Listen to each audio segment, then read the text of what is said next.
Yang kami inginkan di sini adalah bagaimana kita menciptakan budaya hukum, bukan taat hukum, budaya hukum. Kalau taat hukum itu kalau ada polisi baru dia taat. Tapi kalau kesadaran hukum itu datangnya dari hati. Olehnya di mana kita menginginkan masyarakat dengan kepolisian itu sama-sama sinergitas untuk sama-sama sadar hukum terhadap masalah ini.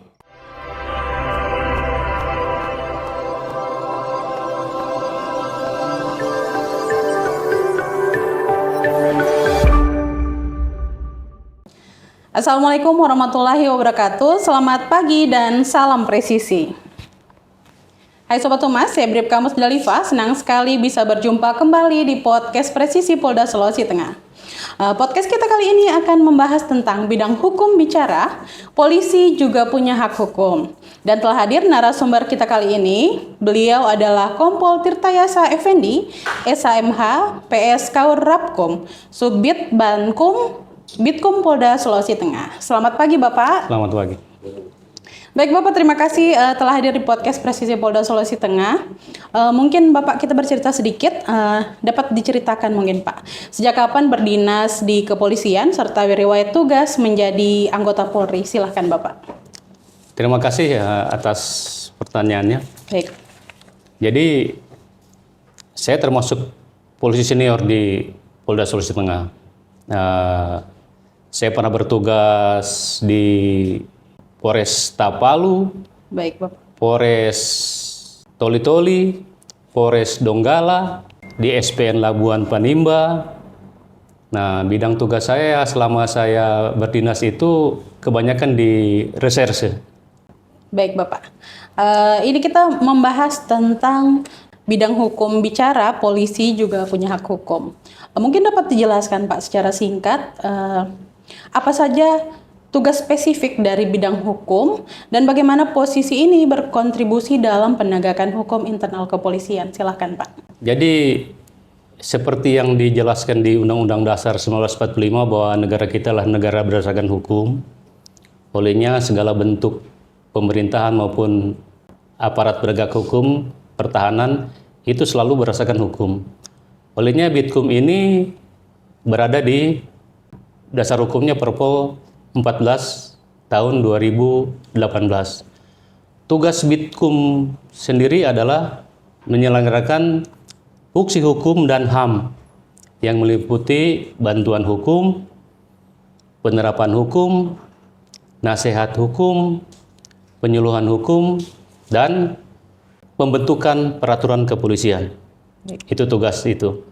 Kemudian secara spesifik bantuan hukum itu meliputi konsultasi hukum, nasihat hukum, saran hukum atau pendapat hukum, advokasi dan pendampingan. Itu secara spesifik tugas dari fungsi Bitkum. Baik Bapak, kalau untuk peran dan fungsi Subit Bankum Bitkum di lingkungan Polda Sulawesi Tengah seperti apa Bapak? Ya, setelah yang saya jelaskan tadi, fungsi Bankum itu tadi, baik. Yaitu sebagai konsultan hukum, nasihat hukum, terus saran hukum atau pendapat hukum, advokasi dan pendampingan. Ini advokasi ini kami bertindak sebagai advokat atau penasihat hukum internal Polda Sulawesi Tengah. Berarti bagi anggota Polri sendiri Pak ya? Kalau kita berbicara tentang anggota Polri tidak, itu pemahaman yang mungkin sekarang ini harus diluruskan bahwa kita memiliki Perpol 2 tahun 2017 tentang pendampingan hukum. Gitu. Sebetulnya pendampingan hukum itu yang dilakukan oleh Bitkum itu terhadap institusi Polri, kemudian terhadap Satpung, kemudian terhadap pegawai negeri sipil di lingkungan Polri, dan keluarga besar anggota Polri. Baik Bapak, mengapa penting bagi publik untuk mengetahui bahwa polisi juga memiliki hak hukum sebagaimana warga negara lainnya Bapak? Jadi kita mengenal asas hukum yaitu equality before the law. Baik. Equality before itulah kesetaraan di depan hukum. Dia mempunyai makna prinsip fundamental bahwa setiap individu tidak mengenal dia status sosialnya, tidak mengenal ekonomi, ras, suku, agama, atau status sosial lainnya, semuanya sama dan memiliki hak dan kewajiban yang sama di depan hukum. Nah, prinsip fundamental ini itu dianut oleh seluruh negara di dunia ini, baik negara yang menganut sistem hukum common law, civil law, natural law, muslim law. Itu semua menyatakan bahwa semua kesetaraan di depan hukum. Nah, kalau di kita ini itu jelas di dalam Undang-Undang Dasar 1945 di pasal 27 ayat 1 itu dijelaskan bahwa setiap warga negara memiliki hak yang sama di depan hukum dan pemerintahan. Itu. Baik Bapak, apa bentuk perlindungan hukum yang dimiliki anggota Polri saat menghadapi permasalahan hukum, baik dalam maupun di luar kedinasan, Bapak? Silakan. Ya, seperti yang saya jelaskan tadi bahwa kita punya dasar hukum yaitu Perpol nomor 2 tahun 2017 Baik. tentang bantuan hukum. Nah, di mana apabila anggota mengalami musibah, baik dia pelanggaran disiplin maupun pelanggaran kode etik, itu kewajiban Bitkum itu untuk melakukan pendampingan di situ. Baik. Itu sangat jelas dicantumkan di pasal 20 Perpol 7 tahun 2022 bahwa kewajiban akreditor apabila akan melakukan pemeriksaan wajib meminta Bitkum untuk melakukan pendampingan. Apabila si terduga pelanggar itu tidak bersedia, maka kewajibannya juga untuk membuat berita acara bahwa dia tidak bisa atau tidak menginginkan didampingi oleh Bitkum. Itu. Baik Bapak, seperti yang Bapak bilang tadi, kalau anggota Polri ini dapat mendapatkan pendampingan hukum dari institusi saat terlibat kasus hukum. Mungkin dapat dijelaskan Pak, seperti apa mekanismenya Pak? Mekanismenya ya seperti tadi, di mana terjadi suatu peristiwa yang kita tidak inginkan ya. Baik. Itu kita proaktif Bitkum, di mana kita mengetahui itu. Nah, secepat itu pun kami langsung menghubungi yang bersangkutan atau menghubungi propos atau waprop yang akan melakukan pemeriksaan atau penyelidikan atau istilahnya investigasi lah kalau di bidang pelanggaran dan etika. Untuk ini Pak, bagaimana pendekatan yang digunakan Polda Sulawesi Tengah dalam menangani anggota yang menghadapi proses hukum, namun tetap menjunjung asas praduga tak bersalah Bapak? Ini bagus sih pertanyaannya. Tadi kan saya sudah bercerita tentang asas hukum, equality before the law. Kemudian tadi disebutkan juga oleh host tentang asas praduga tak bersalah. Baik. Kalau kita memaknai sebetulnya asas praduga bersalah itu berlaku di dalam pengadilan. Tidak berlaku di saat penyelidikan ataupun penyidikan. Gitu. Tetap kita menjunjung itu. Diminta maupun tidak diminta oleh anggota, kami langsung proaktif untuk melakukan pendampingan terhadap anggota yang bermasalah itu. Baik Bapak, berarti fast respon Bapak ya, dengan cepat kita membantu anggota tersebut. Ya, benar. Ya. Baik, apa perbedaan penanganan kasus disiplin Pak, kode etik dan pidana terhadap anggota Polri? Silakan. Kita di Bitkum itu tidak menangani disiplin anggota Polri. Baik. Nah, disiplin anggota Polri itu yang menangani adalah Propos. Jadi pendampingan yang dilakukan terhadap anggota diduga melakukan pelanggaran disiplin adalah atasannya langsung. Nah, kami masuk di etika di Perpol 7 tahun 2022 tentang dugaan pelanggaran etika yang dilakukan oleh anggota Polri. Disitulah kami melakukan pendampingan. Nah, kalau undang-undang itu seperti yang sudah saya jelaskan tadi tentang tugas Bankum, salah satunya advokasi. Baik, Bapak. Itu kami sebagai advokat, sebagai pengacara hukum terhadap mereka yang diduga melakukan peristiwa tindak pidana itu. Nah, saya pun baru kemarin selesai melakukan advokasi atau melakukan pendampingan sebagai pengacara hukum terhadap Bribtu IMS Baik. yang diduga, bukan diduga lagi, sudah vonis kemarin oleh Majelis Hakim di PN Palu gitu. Nah, saya bertindak sebagai advokatnya Bribtu IMS itu. Jadi kami di Bitkum itu harus bergelar sarjana hukum atau sarjana ilmu kepolisian itu. Kemudian kami pun telah lulus PKPA dan UPA, ujian pendidikan advokat, yang dilaksanakan oleh salah satu organisasi lah. Baik. Tentang advokat. Nah, saya sendiri bergabung di organisasi PPKHI. Baik. Tuh, kami sudah lulus itu, tinggal satu tahapan lagi yang belum kami lakukan, yaitu penyumpahan di pengadilan tinggi. Karena kami masih ASN, nah tidak boleh. Tetap kami mengacu kepada Undang-Undang 18 tahun 2003 tentang advokat. Baik, Bapak. Bagaimana peran Bitkum dalam memastikan hak hukum anggota tetap dihormati selama proses penegakan disiplin? Nah, seperti saya jelaskan tadi, Bitkum tidak masuk ke pelanggaran disiplin. Bitkum masuk ke pelanggaran etika. Baik. Baik, Bapak, dalam hal konflik antara anggota Polri dan masyarakat, apakah Bitkum turut hadir sebagai mediator atau penasihat hukum, Bapak? Ya, Silakan. itu jelas karena tugas kami yang seperti saya jelaskan dari awal tadi, itu jelas. Kami membuat analisa hukum terhadap perkara itu. Apa penyebabnya, apa solusinya. Nah, itu kami lakukan. Itu untuk membantu penyelesaian konflik, baik konflik yang terjadi horizontal maupun vertikal. Apakah ada pelatihan ataupun pembinaan hukum secara berkala untuk anggota agar mereka paham hak-haknya dan tidak terjebak dalam pelanggaran?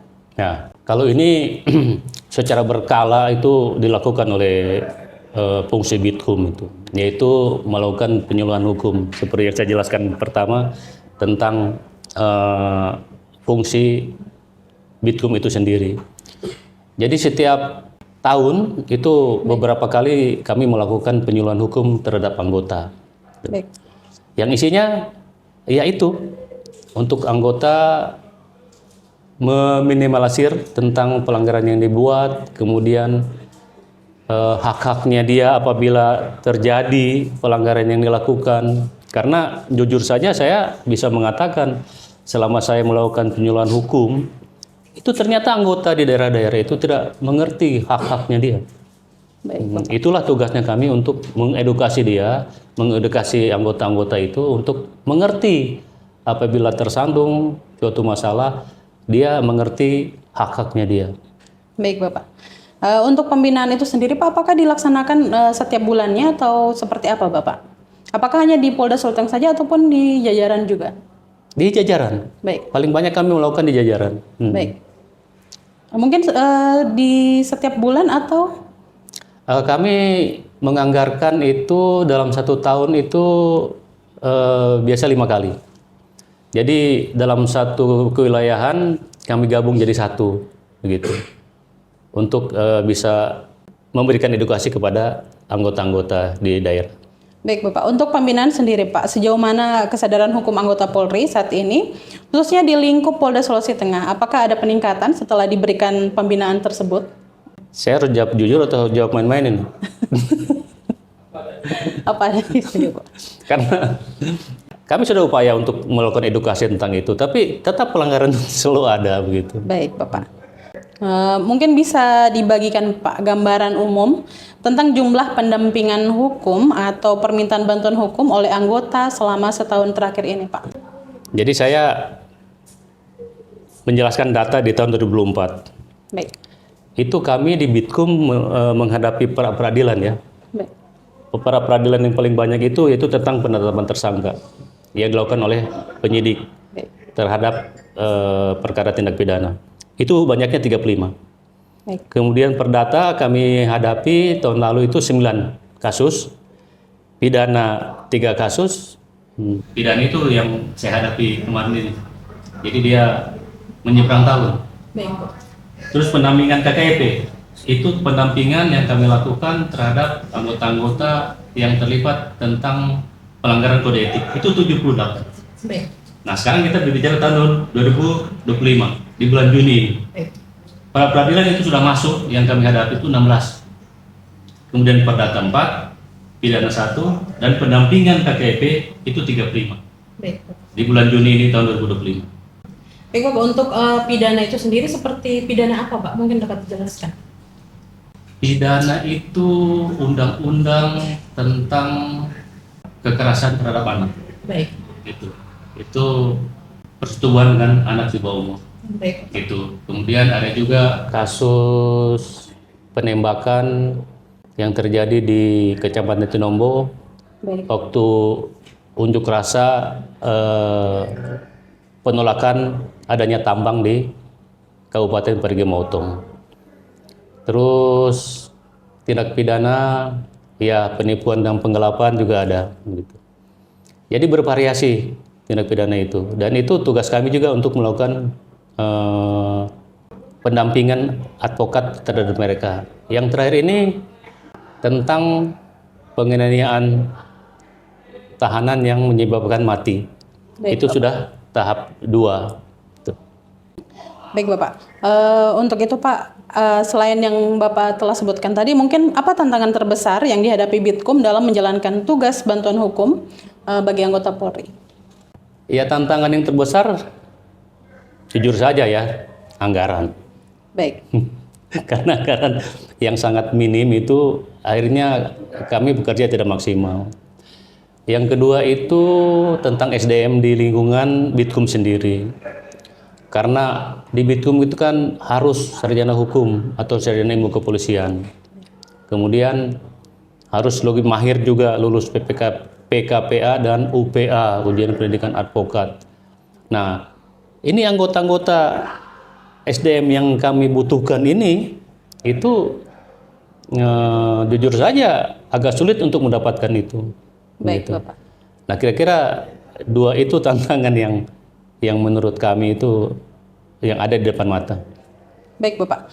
Baik Pak, sebelum kita mengakhiri podcast kali ini, apa pesan ataupun harapan Bapak untuk anggota Polri dan masyarakat terkait kesadaran hukum dan pentingnya menghormati hak-hak hukum semua pihak, termaksud anggota Polri itu sendiri, Bapak? Silakan. Sebetulnya dalam penegakan hukum itu banyak faktor yang menghambat terjadinya itu. Baik. Saya akan mengutip pendapat Prof. Suryono Sukanto tentang penghambat penegakan hukum. Nah, teori Suryono Sukanto ini sangat relevan dipergunakan untuk saat ini. Penghambat penegakan hukum itu menurut Suryono Sukanto salah satunya adalah aparat penegak hukum itu sendiri. Kemudian undang-undangnya. Kemudian masyarakat. Kemudian sarana dan prasarana. Yang kemudian adalah budaya hukum itu sendiri. Yang kami inginkan di sini adalah bagaimana kita menciptakan budaya hukum, bukan taat hukum, budaya hukum. Kalau taat hukum itu kalau ada polisi baru dia taat, tapi kalau kesadaran hukum itu datangnya dari hati. Olehnya di mana kita menginginkan masyarakat dengan kepolisian itu sama-sama sinergitas. Baik. Untuk sama-sama sadar hukum terhadap masalah ini, begitu. Bahwa ada peran masyarakat itu iya. Nah, yang kita tidak inginkan ini jangan sampai pelanggaran-pelanggaran hukum itu menjadi budaya. Nah, itu yang kita tidak inginkan. Olehnya tetap kami di bidang hukum selalu mengedukasi kepada masyarakat. Kami selalu melibatkan masyarakat, begitu juga universitas-universitas untuk bisa berkolaborasi dengan kami, berbicara kita melaksanakan debat hukum yang kemudian nanti kami akan melaksanakan juga cerdas cermat tentang KUHP baru, sosialisasi tentang KUHP baru. Kami libatkan tokoh-tokoh masyarakat, kemudian mahasiswa dengan para dosennya.